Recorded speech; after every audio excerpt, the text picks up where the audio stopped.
ನಮಸ್ಕಾರ. ಏನು ಪ್ರಥಮ್ ಒಳ್ಳೆ ಹುಡುಗ ಪ್ರಥಮ್ ಅಲ್ಲ, ಕೆಟ್ಟ ಹುಡುಗ ಪ್ರಥಮ್.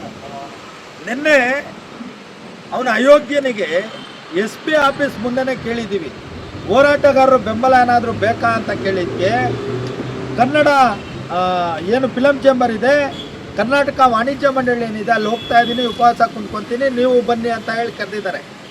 ಆಮೇಲೆ ನಾವು ಆ ಉದ್ದೇಶಕ್ಕೆ ನಾವೆಲ್ಲ ಹೋರಾಟಗಾರರು ಬೆಂಬಲ ಕೊಟ್ಟರೆ ಅದೇ ಮೀಡಿಯಾದ ಮುಂದೆ ಅಯೋಗ್ಯನ ರೀತಿ ಮಾತಾಡ್ತಾನೆ. ನಿಮ್ಮ ಯಾರೂ ಬರೋದು ಬೇಡ, ಏಕವಚನಗಳಲ್ಲಿ ಮಾತಾಡ್ತಾನೆ. ಹೋರಾಟಗಾರರು ಅಂದರೆ ಏನು ತಿಳ್ಕೊಂಡಿದ್ದಾನೆ ಇವನು? ಇವನಿಗೆ ಒಬ್ಬ ಸೆಲೆಬ್ರಿಟಿ ಅಂತ ನಾನು ರೋಡಲ್ಲಿ ಕುಂತ್ಕೊಂಡ್ರು ಒಬ್ಬನೇ ಒಬ್ಬ ಬಂದು ಇವ್ನು ಮಾತಾಡ್ಸೋರಿಲ್ಲ. ಯಾರು ಒಬ್ಬನೇ ಒಬ್ಬ ಬಂದು ಇವನನ್ನು ಅಲ್ಲಿ ಪರಿಚಯ ಮಾಡಿ ಹಿಂಗಾಗಿದೆ, ಹಿಂಗೆ ತೊಂದರೆ ಇದೆ ಅಂತ, ಅಥವಾ ಒಂದು ಫೋಟೋ ಕೊಡಿ ಅಂತ ಬಂದು ಕೇಳಲಿಲ್ಲ ಯಾರು.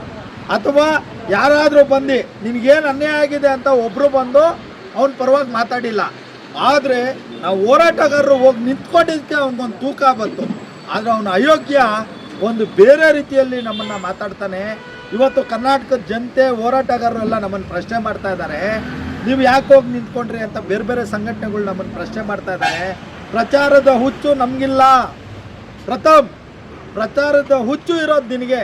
ನಾನು ಅಲ್ಲೂ ಕೇಳ್ತೀನಿ, ನಿನ್ನ ತಾಕತ್ತಿದ್ರೆ ಬಾ ನಡಿ, ದರ್ಶನ್ ಅವ್ರ ಮನೆ ಹತ್ರ ಹೋಗೋಣ, ಹೋರಾಟ ಮಾಡೋಣ, ಅಲ್ಲಿಗೆ ಎಂಡ್ ಮಾಡೋಣ. ನೀನು ಸೋಷಿಯಲ್ ಮೀಡಿಯಾದಲ್ಲಿ ಆಗ್ತಾ ಇರ್ತೀಯ ಪ್ರತಿದಿನ, ನನ್ನ ತೊಂದರೆ ಆಗಿದೆ, ನನ್ನ ತೊಂದರೆ ಆಗಿದೆ, ನನಗೆ ಹೆಂಗೆ ಮಾಡಿದ್ದಾರೆ, ಹಂಗೆ ಮಾಡಿದ್ದಾರೆ ಅಂತ.